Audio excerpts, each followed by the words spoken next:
अस्सलाम वालेकुम और वेलकम बैक विद एक्सरसाइज 6.5। अब हमने एक्सरसाइज 6.5 में पहले 7 क्वेश्चंस कर लिए थे। आज इसको कंप्लीट करते हैं। तो अब देखिए, आपके पास 8वां सवाल है। अब इसके लिए आपको वो प्रीवियस सारी बातें ज़हन में रखनी पड़ेंगी कि अब ये ज्योमेट्रिक प्रोग्रेशन की एक्सरसाइज है कि ज्योमेट्रिक प्रोग्रेशन की nth टर्म का फार्मूला क्या है, और इसके अलावा ज्योमेट्रिक प्रोग्रेशन की टर्म्स को आप डायरेक्टली कैसे ओपन कर सकते हैं, वो बातें आपके जहन में होनी चाहिए।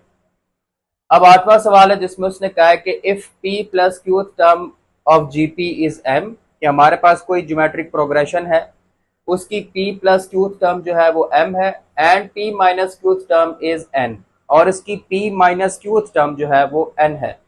फाइंड pth टर्म, आपने pth टर्म फाइंड करनी है। अब ये क्वेश्चन हम किस तरह से सॉल्व करेंगे, थोड़ा सा मेमोराइज करें, याद करें। आपको बताया गया था कि जो ज्योमेट्रिक प्रोग्रेशन होती है उसकी nth टर्म क्या होती है, a n is equal to a one are power n minus one. ये ज्योमेट्रिक प्रोग्रेशन की nth टर्म का फार्मूला है। अब देखिए उसने आपको दिया क्या हुआ है। सबसे पहले उसने आपको बताया हुआ है कि p प्लस क्यू टर्म जो है वो m है। अब p प्लस क्यू टर्म को आप कैसे लिखेंगे, ए पी प्लस क्यू, और वो क्या दिया हुआ है आपको, m।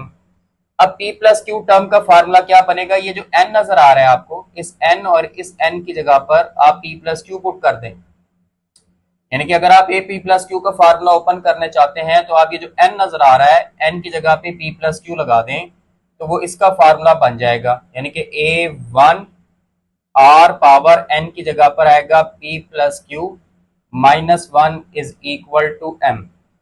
इसको आप नाम दे दें इक्वेशन नंबर 1 का। फिर दूसरी तरफ आपको उसने दी है p माइनस क्यू टर्म, उसको कैसे लिखेंगे, ए पी माइनस क्यू, और वो क्या दिया हुआ है, n। अब ए पी माइनस क्यू को कैसे ओपन करेंगे, फिर वही बात है, ये जो n नजर आ रहा है इस n की जगह पे p माइनस क्यू लगा दें तो ये आपके पास बन जाएगा a one r P minus Q minus one, that is equal to n। इसको नाम दे दे इक्वेशन 2 का। अब उसने सवाल में आपसे मांगा है pth टर्म। pth टर्म से मुराद है उसने आपसे ए पी मांगा है। अब ए पी निकालने के लिए आपको ए वन और आर की जरूरत है। आपने इन दोनों इक्वेशंस में से ए वन और आर निकालना है। अब वो किस तरह से निकालेंगे, उसका जो पहला स्टेप होगा वो ये होगा कि सबसे पहले आप इक्वेशन 2 को इक्वेशन 1 से डिवाइड कर दें। डिवाइड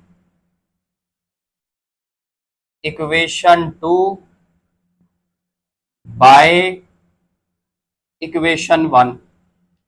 इक्वेशन 2 की लेफ्ट हैंड साइड ऊपर आएगी और इक्वेशन 1 की लेफ्ट हैंड साइड नीचे आएगी। ये बन जाएगा a one r P minus Q minus one divided by a one r P plus Q minus one, और इसकी लेफ्ट राइट साइड ऊपर और इसकी राइट साइड नीचे, एन डिवाइडेड बाय एम।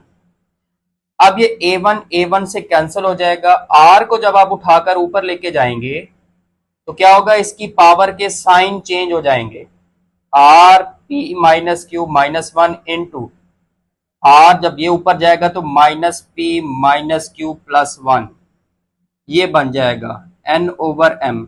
अब बेसिस सेम हो तो पावर्स ऐड हो जाती हैं, तो ये बन जाएगा R P minus Q minus one minus P minus Q plus one is equal to N over M. अब देखिए ये माइनस वन प्लस वन से कैंसल, ये p माइनस पी से cancel, minus Q R power minus two Q is equal to N over M. अब एक काम आप ये कर लें कि आर की पावर आ रही है माइनस टू क्यू, आप ना इसकी पावर को पॉजिटिव करने के लिए रेसिप्रोकल कर लें। इसको इस तरह से लिख लें, 1 over R power 2q is equal to n over m। अब r की पावर पॉजिटिव हो गई है। अब आप इसका रेसिप्रोकल दोबारा कर लें दोनों साइडों का, ताकि r ऊपर चला जाए और आपको r की वैल्यू मिल जाए। तो यहां पर अब आप एक मरतबा रेसिप्रोकल दोबारा करेंगे। पहले आपने रेसिप्रोकल किया था सिर्फ लेफ्ट हैंड साइड का, ताकि r की वैल्यू पॉजिटिव, r की पावर पॉजिटिव हो जाए। अब दोनों साइडों का करें। r पावर 2q ऊपर और ये बन जाएगा m ओवर n। अब हमें r चाहिए तो हम पावर 1 ओवर 2q दोनों तरफ ले लेते हैं। आप यहां पे लिखेंगे power taking power 1/2q both sides. तो यहां पर भी आ जाएगा r पावर 2q की पावर 1/2q और यहां पर भी आ जाएगा m ओवर n की पावर 1/2q। ये कैंसिल हो गए। r की वैल्यू आपके पास आ गई m divided bye n power 1/2q। अब ये r की वैल्यू है, r निकाल लिया आपने, ठीक हो गया। अब दोबारा से इस रिजल्ट पर आ जाएं। देखिए उसने आपने ये लिखा हुआ था इक्वेशन 1 से कि a1 r power p plus q minus 1 m के बराबर है। यहां से अब हम a1 निकालेंगे। यहां पर आप टाइटल दें फ्रॉम इक्वेशन 1। इक्वेशन 1 देखें तो इक्वेशन 1 आपको ये दी हुई है a1 r power p plus q minus 1 is equal to m। यहां से a1 निकाल लेते हैं, r को उधर ले जाके डिवाइड कर दें। a1 is equal to m divided by r power p plus q minus 1। फिलहाल a की वैल्यू यही रहने दें, हम बाद में जाके r की वैल्यू पुट करेंगे। ये a1 आ गया। अब उसने सवाल में आपसे मांगा है ap। अब AP का क्या फार्मूला होगा? AP को आप लिख सकते हैं A1 R power P minus 1। अगर N आ रहा हो तो यहाँ पे N आता है, P आ रहा है तो P आ जाएगा। अब आप पहले A1 की वैल्यू पुट करें, ये ऊपर ही लिखी हुई है। अगर आप A1 की वैल्यू पुट करें तो क्या बनेगा? AP is equal to M divided by R P plus Q minus 1 और यहां पे लिखा हुआ है आर पी माइनस 1। अब इस r को भी ऊपर लेके जाएं। जब आप इस r को ऊपर लेके जाएंगे इसकी पावर के साइन चेंज हो जाएंगे।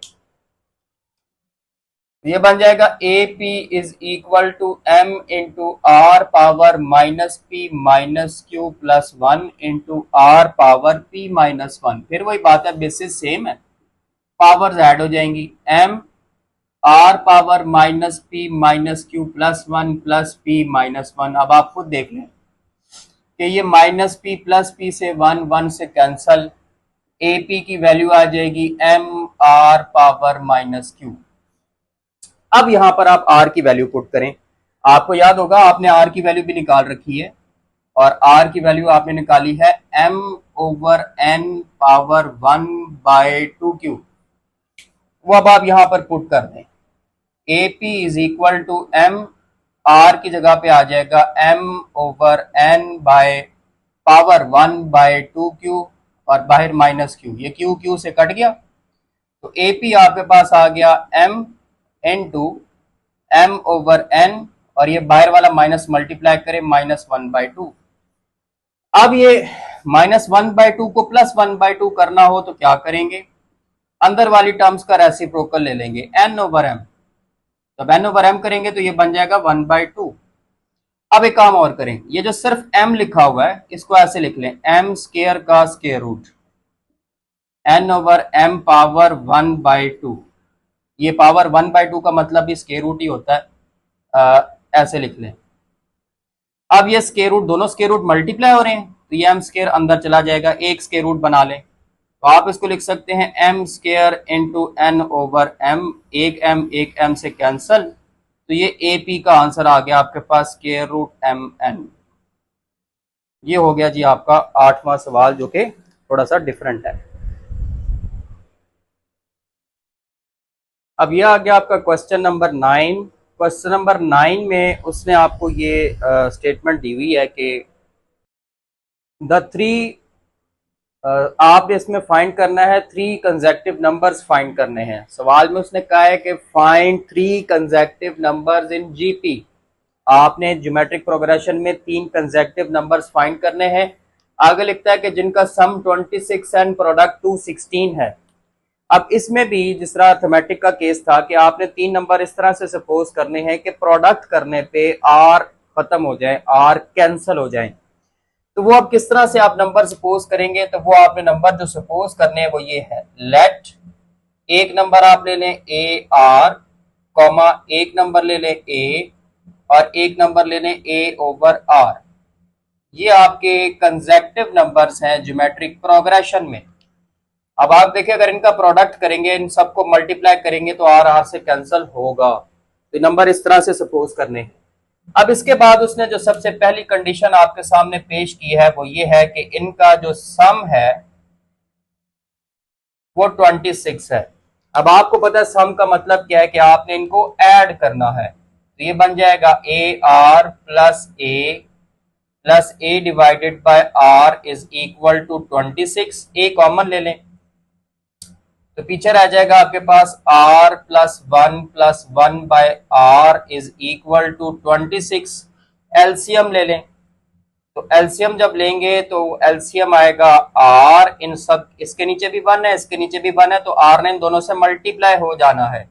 Are square plus 1 is equal to 26। r को तो ले जाके मल्टीप्लाई कर ले, ये बन जाएगा a into r square plus 1 is equal to 26 r। इसको नाम दे दे इक्वेशन 1 का। अब यहां से आगे चलते हैं। दूसरी बात उसने आपको बताई है कि इनका जो प्रोडक्ट है आपके पास 216। प्रोडक्ट का मतलब क्या होता है? मल्टीप्लाई करना। अब इन्हीं तीन नंबर्स को मल्टीप्लाई कर लें, a r into a over r is equal to 216। R से कैंसिल, 3 मरतबा ए आर है, a cube is equal to 216। अब देखें ये जो 216 है ये किसका क्यूब है? ये याद रखिएगा 6 का क्यूब है।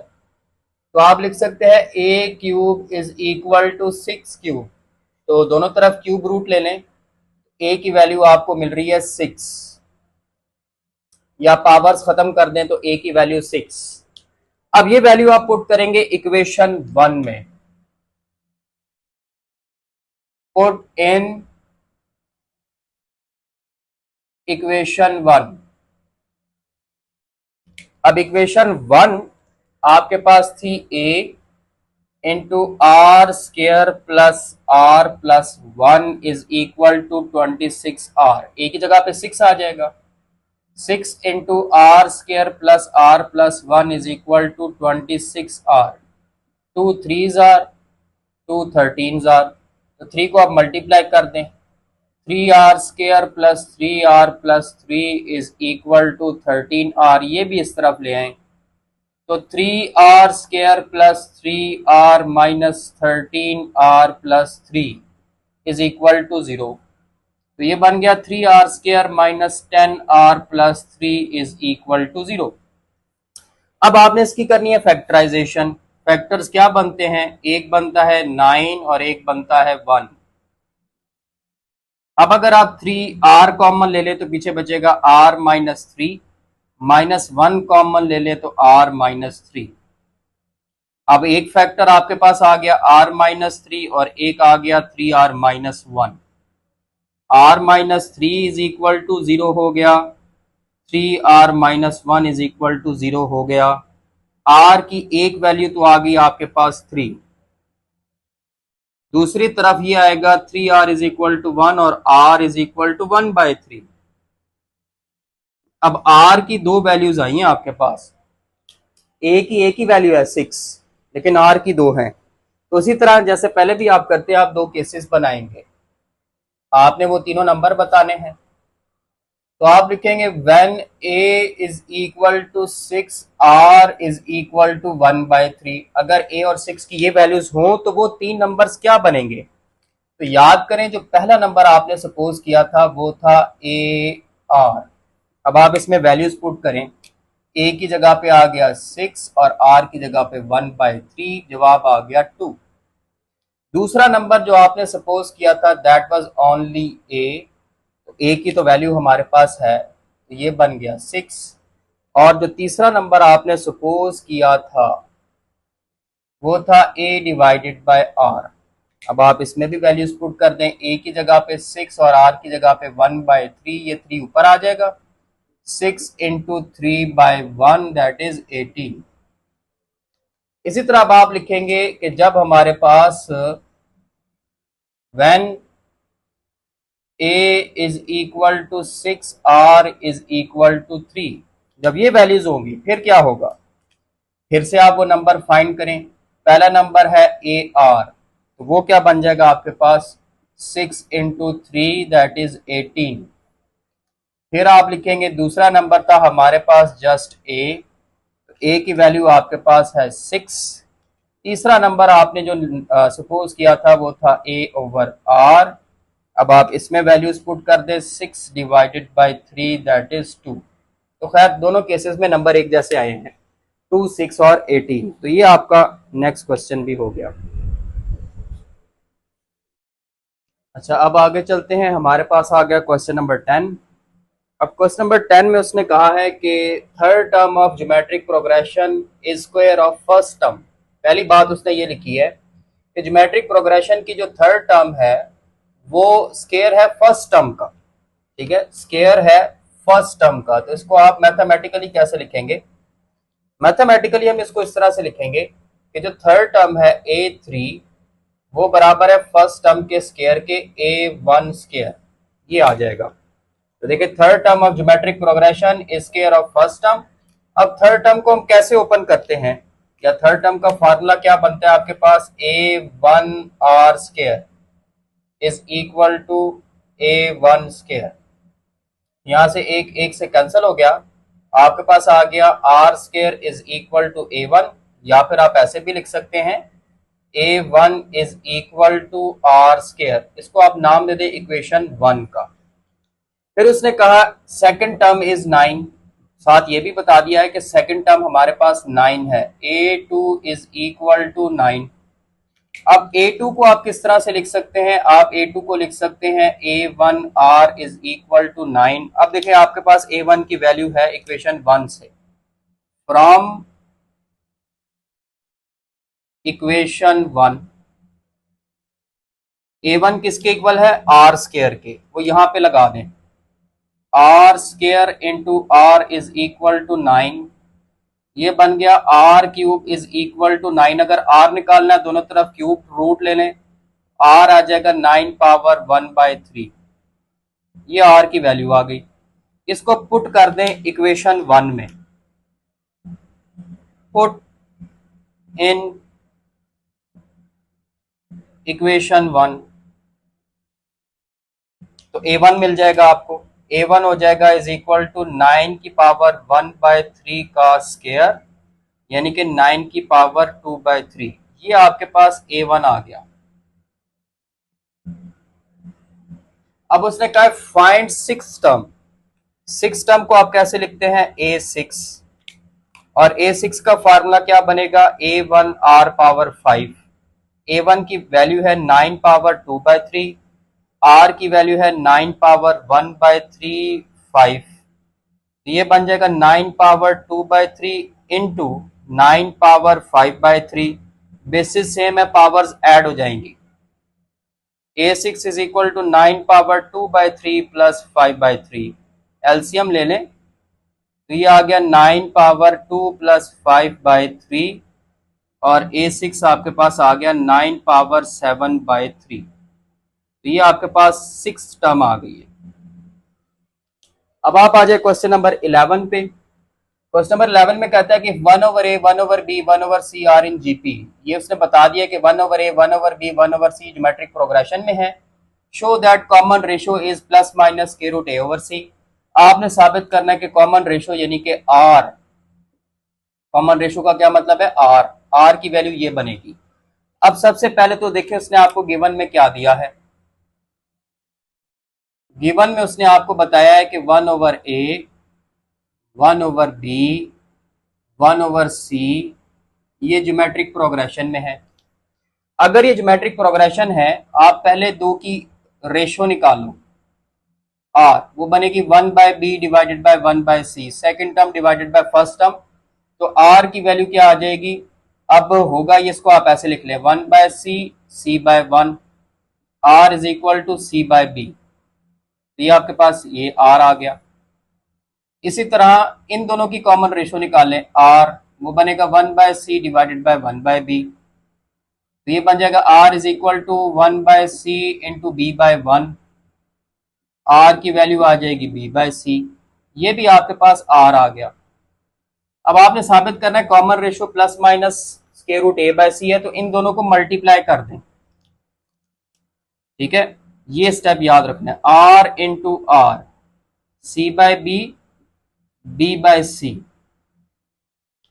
तो यहां पे गलती होगी, यहां पे 1/b डिवाइडेड बाय 1/a आना था, यहां पे भी a आना है, यहां पे भी a आना है, तो यहां पर भी a आएगा। तो ये b b से कैंसिल हो गया, ये बन गया r square is equal to a by c. अगर आप स्क्वायर रूट ले लें तो स्क्वायर रूट से कैंसिल, आर की value plus minus square root a by c आ जाएगी। तो ये हो गया आपका क्वेश्चन नंबर 11। क्वेश्चन नंबर 12 पर आ जाएं। अब ये एक डिफरेंट क्वेश्चन है, इसमें उसने देखे सबसे पहले क्या कहा है, कहता है कि 1 4 3 are subtracted from 3 consecutive terms of AP. पहले इस बात पर गौर करें कि हमारे पास 3 कंसेक्यूटिव टर्म्स है अर्थमेटिक प्रोग्रेशन की, अर्थमेटिक प्रोग्रेशन की। कहता है कि उनमें से अगर आप 1 4 3 सब्ट्रैक्ट कर दें, नंबर्स आर इन जीपी, तो वो ज्योमेट्रिक प्रोग्रेशन बन जाएंगे। तो आपको जो नंबर अब सपोज करने ना वो अर्थमेटिक प्रोग्रेशन में करने हैं, क्योंकि उसने कहा है कि 3 consecutive terms of AP, arithmetic progression की 3 कंसेक्यूटिव टर्म्स है। तो आप वो 3 नंबर क्या सपोज करेंगे, पहले भी आपने किए हैं, एक होगा a माइनस डी, एक होगा a, एक होगा a प्लस डी। ये आपके 3 नंबर्स हैं अरिथमेटिक प्रोग्रेशन के। ठीक हो गया। अब ये जो पहली बात लिखी है ना, इसको हम बाद में देखेंगे कि हमने 1 4 3 इनमें से माइनस करना है, तो ये ज्योमेट्रिक बन जाएगा, ये बाद में देखेंगे। पहले आप एंड पे आ जाएं, कहता है find the numbers if the some is 21। अब उसने हमें एंड पे ये भी बताया हुआ है इनका जो सम है वो 21 है। पहले आप इस पे फोकस करें। सम का मतलब क्या, ऐड करना, यानी कि a minus d plus A plus A plus D, वो बन जाएगा 21। तो डी डी से कैंसिल हो जाएगा। 3a is equal to 21, a is equal to 21/3। तो यहां से आपको फायदा ये होगा कि a की वैल्यू 7 आ जाएगी। अब आप देखिए पहली कंडीशन पर आ जाएं, according to given condition ATGC। क्या कहा है उसने, उसने कहा पहले नंबर में से 1 माइनस कर दें, दूसरे में से अगर 4 माइनस कर दें और तीसरे में से अगर 3 माइनस कर दें तो ये जीपी बन जाएंगे। तो माइनस करते हैं, a माइनस डी में से आपने माइनस करना है 1, a में से आपने माइनस करना है 4 और a प्लस डी में से आपने माइनस करना है 3। तो ये क्या बन जाएंगे, ज्योमेट्रिक प्रोग्रेशन। अब a की वैल्यू आपके पास है 7, वो पुट कर दें, 7 minus d minus 1, 7 minus 4, 7 plus D minus 3। तो ये ज्योमेट्रिक प्रोग्रेशन बन गया। 7 minus 1 6 minus D, 7 minus 4 3, 7 minus 3 4 plus D.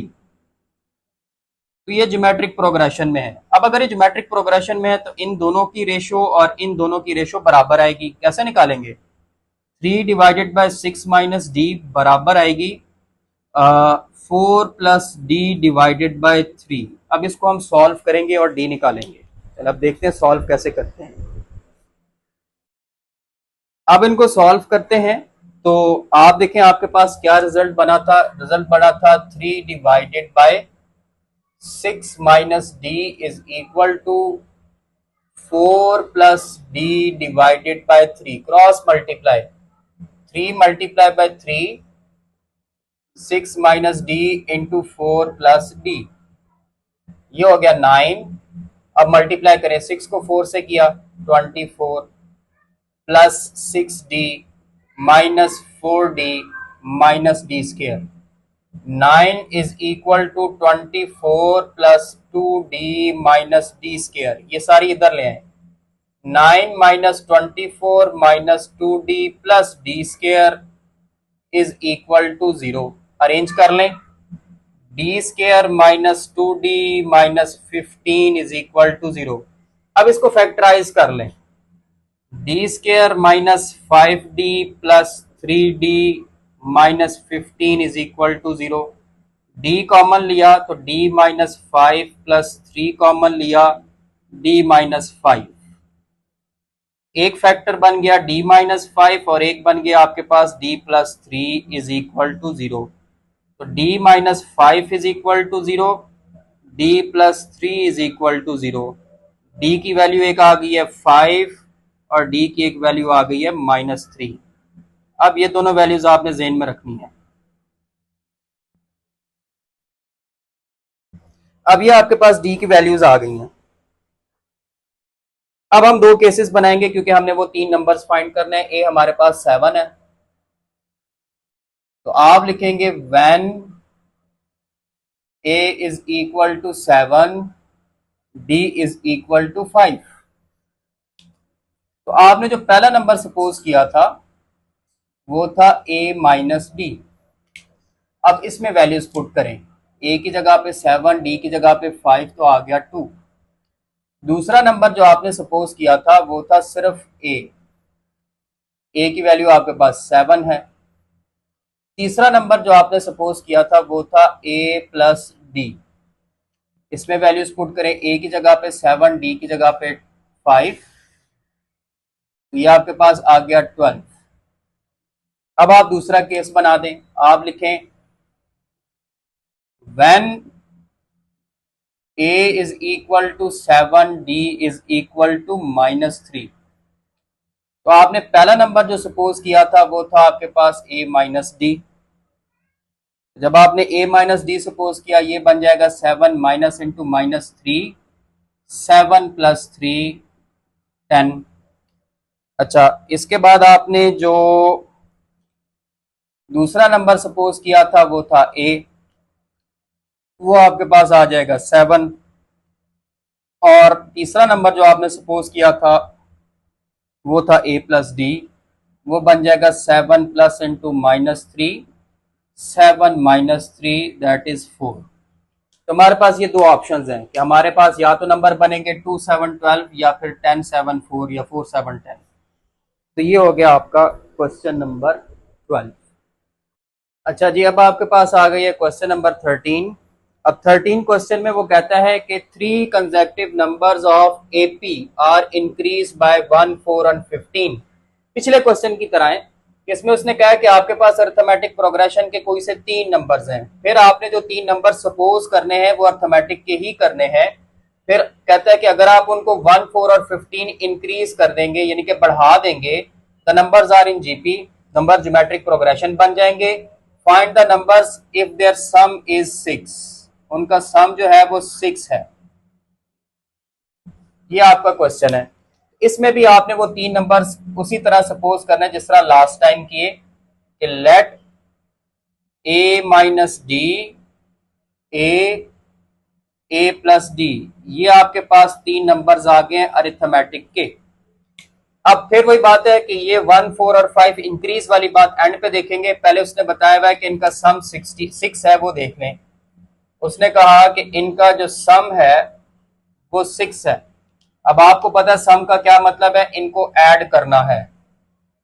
a minus d plus a plus d is equal to 6, d से cancel, 3a is equal to 6, a is equal to 6 by 3, a की value आपके पास आ जाएगी 2।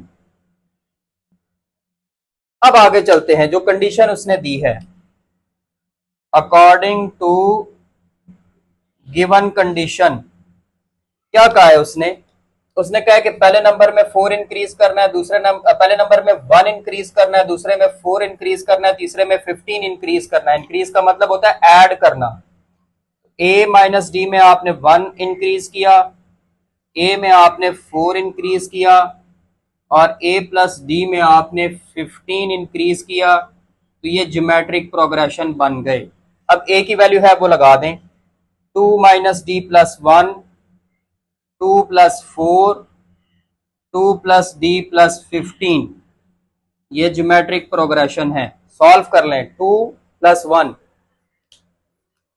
तो ये आपके पास पहला नंबर बन जाएगा 3 माइनस डी, दूसरा बन जाएगा 6 और तीसरा बन जाएगा 17 प्लस डी। ये आपके ज्योमेट्रिक प्रोग्रेशन है। अब अगर ज्योमेट्रिक प्रोग्रेशन है तो पहले 2 की रेशो और आखिरी 2, लास्ट 2 यानी कि दूसरे 2 की रेशो बराबर आएगी।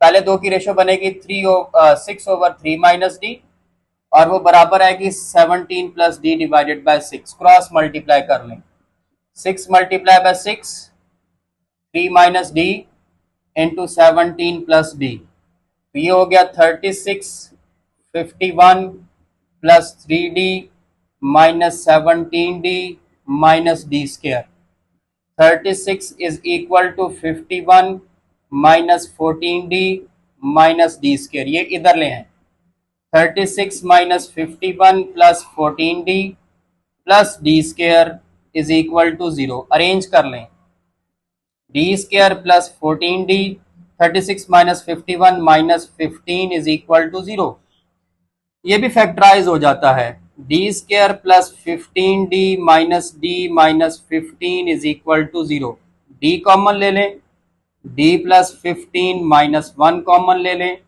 d plus 15 is equal to 0, एक फैक्टर आ गया आपके पास d प्लस 15 और एक आ गया d minus 1 is equal to 0, d की value d plus 15 is equal to 0 और d minus 1 is equal to 0, d की वैल्यू आपके पास आ गई माइनस 15 और d की वैल्यू एक आ गई 1, तो ये हमारे पास d की वैल्यूज आ गई हैं, a हमारे पास एक ही था, वो था 2, अब फिर आप दो केसेस बनाएंगे, तो पहला केस में आप क्या लिखेंगे, a की वैल्यू आपके पास फिक्स है, वो है 2, when a is equal to 2 d is equal to minus 15, तो वो तीन नंबर्स आपके क्या बनेंगे, पहला नंबर आपने सपोज किया था a minus D,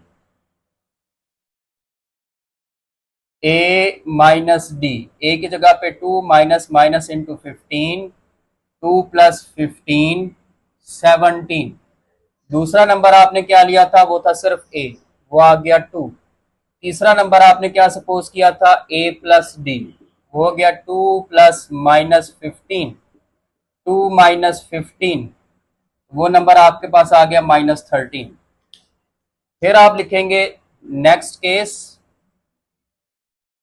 when a is equal to 2 d is equal to 1, तो आपके वो नंबर्स क्या बनते हैं, पहला नंबर आपने सपोज किया a माइनस डी, 2 माइनस 1 1, दूसरा नंबर आपने सपोज किया a, वो आ गया 2, तीसरा नंबर आपने सपोज किया a प्लस डी, तो वो आ गया 2 प्लस 1 3, तो ये भी आपका क्वेश्चन सॉल्व हो गया।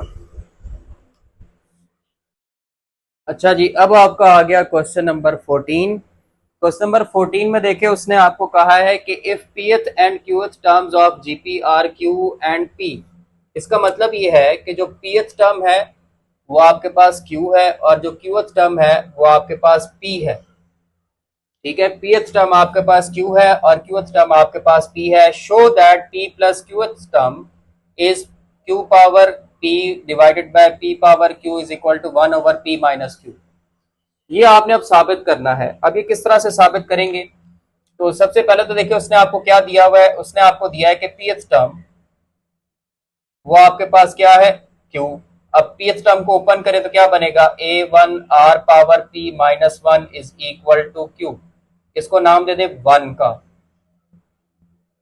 फिर उसने आपको ये भी बताया कि जो क्यूथ टर्म है ए क्यू वो बराबर है पी के, पी, अगर क्यूथ टर्म को ओपन करें a1 r power q minus 1 is equal to p, ये आपके पास आ गई इक्वेशन 2। अब इसमें ना पहले आपने a1 और r निकालना है, अब a1 और r कैसे निकालेंगे, उसका तरीकेकार ये होगा कि आप पहले 2 को 1 से डिवाइड कर दें, dividing equation 2 by equation 1, equation 2 की लेफ्ट हैंड साइड ऊपर और 1 की लेफ्ट हैंड साइड नीचे आ जाएगी, a1 r power q minus 1 divided by a1 r power p minus 1 is equal to, इसी तरह इसकी राइट हैंड साइड ऊपर और इसकी राइट हैंड साइड नीचे, p बाय q, a1 से कैंसल, अब ये r ऊपर लेके जाते हैं, r power q minus 1 into r power जब ऊपर लेके जाएंगे तो साइन चेंज हो जाएंगे, minus p plus 1 is equal to p plus q, अब बेसिस सेम है, पावर्स ऐड हो जाएंगी, q minus 1 minus p plus 1 is equal to p by q, तो आप देखें 1 1 से cancel, r power q minus p is equal to p by q. अब आपको आर की वैल्यू चाहिए तो आप दोनों तरफ पावर 1/q/p ले लें, यानी कि r power q minus p है, इसकी भी पावर 1/q-p ले लें, और p बाय क्यू है, इसकी भी पावर 1/q-p ले लें, ये कैंसिल हो जाएंगी और आपको r की वैल्यू कुछ ऐसे मिलेगी, p bye Q power 1/q-p, ये आपके पास r आ गया। अब फिर से इक्वेशन 1 पर आ जाएं, 2 पर भी आ सकते हैं, 1 पर भी। फ्रॉम इक्वेशन 1, अब इक्वेशन 1 आपको क्या दी हुई थी? इक्वेशन 1 आपको दी हुई थी a1 r power p minus 1 is equal to q। अब हमें a1 चाहिए तो q divided by r power p minus 1। अब r की वैल्यू इसमें पुट कर दें, q डिवाइडेड बाय r की जगह पे क्या आ जाएगा? r की जगह पे आ जाएगा p by q power 1/q minus p और फिर p माइनस 1, ये p माइनस 1 बाहर, अब ये दोनों मल्टीप्लाई हो जाएंगे। a1 is equal to q divided by p by q है, p by q power p minus 1 divided by q minus p। अब इसको जब उठाकर ऊपर लाएंगे, q दो तरीके होते हैं, या तो पावर का साइन चेंज हो जाता है या अंदर वाली उलट हो जाती है, ये बन जाएगी q by p power p minus 1 divided by q minus p।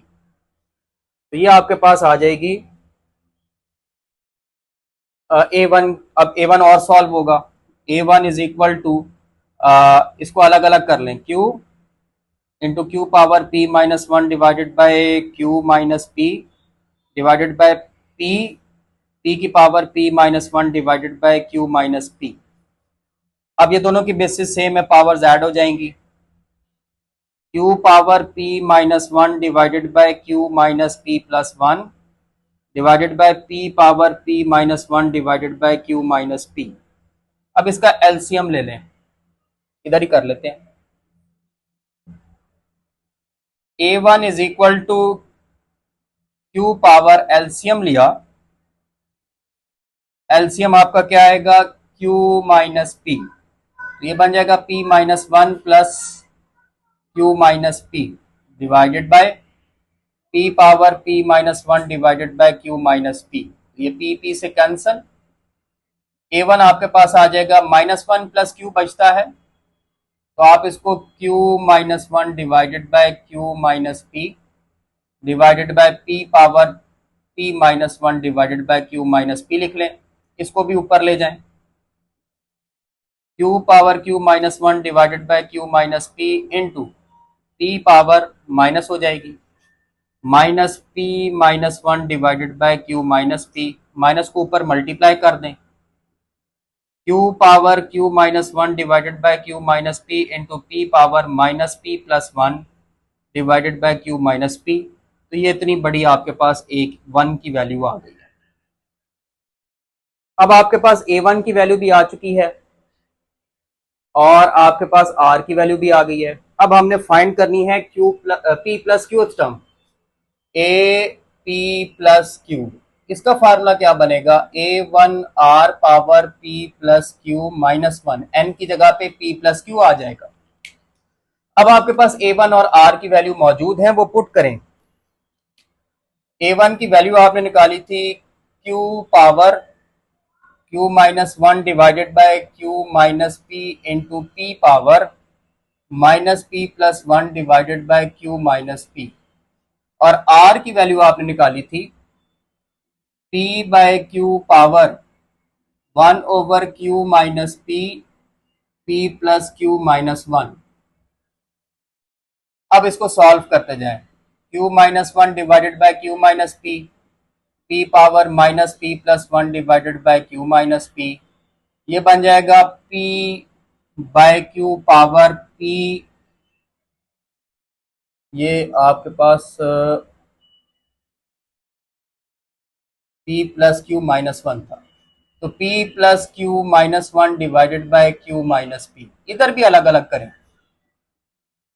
Q power की Q minus one over Q minus P power minus P plus one divided bye Q minus P power p plus Q minus one divided bye Q minus Q power p plus Q minus one divided bye Q minus P, इसको भी ऊपर ले जाएं, Q power q minus one divided bye Q minus P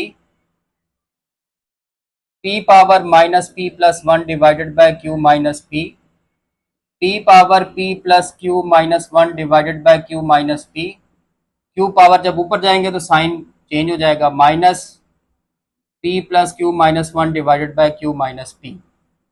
अब देखिए ये भी Q है, ये भी क्यू है, Q power q minus one divided bye Q minus P into Q power minus को मल्टीप्लाई कर दें, minus P minus Q plus one divided bye Q minus P, ये दोनों p है, minus P plus one divided bye Q minus P power p plus Q minus one divided bye Q minus P, basis same है, तो Q minus one divided bye Q minus P और plus minus P minus Q plus one divided bye Q minus P, ये भी basis same है, minus P plus one divided bye Q minus P plus Q minus one divided bye Q minus P.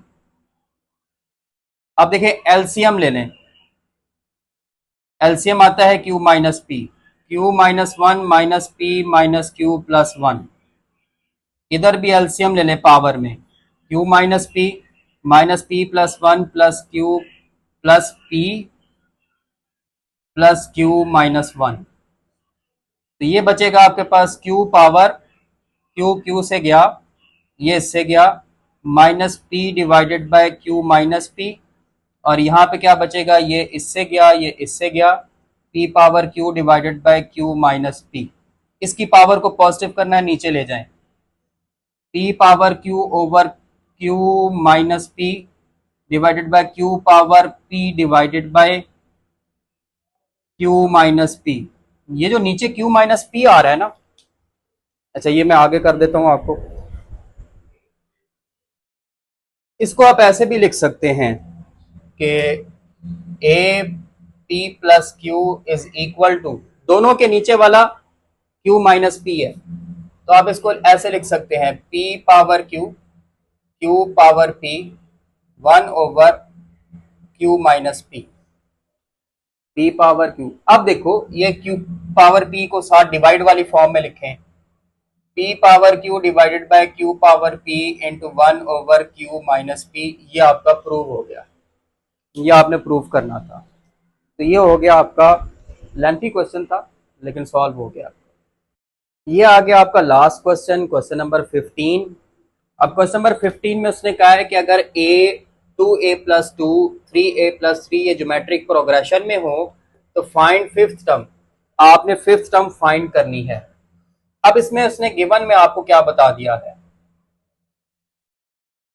Given में उसने आपको ये बताया कि a 2a plus 2 3a plus 3 ये ज्योमेट्रिक प्रोग्रेशन में है, तो अगर हम इनकी कॉमन रेशो निकालें, पहले दो की कॉमन रेशो निकालो, r कहलाएगी, वो बनेगी 2a plus 2 divided by a, और इन दो की कॉमन रेशो निकालो 3, उसको भी r ही कहेंगे, 3a plus 3 divided bye 2a plus 2, तो ये दो कॉमन रेशो आएंगी, और क्योंकि ये ज्योमेट्रिक प्रोग्रेशन में तो ये कॉमन रेशो सेम होगी, यानी कि 2a plus 2 divided by a बराबर आएगा 3a plus 3 divided bye 2a plus 2। अब आप 2 कॉमन ले लें तो a प्लस 1 आया डिवाइडेड बाय a, 3 कॉमन ले लें तो फिर यहाँ पे भी a प्लस 1 आया, 2 कॉमन लिया तो यहाँ पे भी a प्लस 1 आया, ये कैंसिल हो गया, 2 into a plus 1 divided by a is equal to 3 by 2, cross multiply करो, 2 इधर आके मल्टीप्लाई हुआ हो जाएगा, 4 into a plus 1 is equal to 3a, 4a plus 4 is equal to 3a, 3a इधर ले आओ, 4a minus 3a plus 4 is equal to 0। तो ये आपके पास आ जाएगा a plus 4 is equal to 0 और a की वैल्यू आ जाएगी -4। अब इस a की वैल्यू को किसी एक r में पुट कर लें। आपने एक r ये निकाला था 2a plus 2 divided by a, तो ये बन जाएगा 2 into -4 plus 2 divided by -4 -8 plus 2 divided by -4 -6 divided by -4। r की वैल्यू आ गई 3/2। अब आपको r भी पता है, a भी पता है, उसने फिफ्थ टर्म मांगी है। फिफ्थ टर्म को हम लिखेंगे a1 r पावर 4। a1 आपके पास क्या आया है -4 और r आया है 3/2 पावर 4। ये बन जाएगा -4। अब 3 की पावर 4 कितना बनता है ये देखना पड़ेगा। तो हमारे पास 3 की पावर 4 आ जाएगा 81 और 2 की पावर 4 आ जाएगा 16। ये डिवाइड हो गया तो हमारे पास a5 आ गया -81 डिवाइडेड बाय 4। ये हो गया आपका लास्ट क्वेश्चन। यहाँ पर आपकी एक्सरसाइज 6.5 कंप्लीट होते हैं। इंशाल्लाह नेक्स्ट वीडियो में मिलेंगे एक्सरसाइज 6.6 के साथ। तब तक के लिए अल्लाह हाफ़िज़।